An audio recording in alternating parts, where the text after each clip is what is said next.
And I had this feeling, I was having a very difficult time with him. I was leaving his bedside almost every time in tears and just coming up against all our stuff just sat heavily between us. And he was getting angry with me. I was getting angry at him. I had this just constant feeling of like the weight of disappointment and the weight of, I suppose now I understand it as a kind of pre-grieving. But anyway, I had this bizarre, it wasn't even a voice, it wasn't articulate, it was just this knowing that I had to get into my car and drive 4.5 hours across the country to go to my favourite beach in West Cork. I don't know, it didn't make sense to anybody because I was going to be gone for 48 hours or the guts of, and people advised me not to go. They were like, you should really stay here. And I was just like, I can't. And where my dad lived was, it was inland and it was really flat, and it's not where we grew up, but it was where he ended up.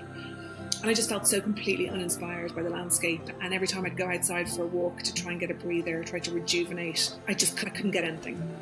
So I got in my car and I drove down to this amazing beach called Barley Cove. And on that beach, I just sat for hours. And there was something that I was intuiting that I needed to go and sit and literally situate myself into deep time. There was something about the landscape there that was so elemental, was so rugged, was just so ancient.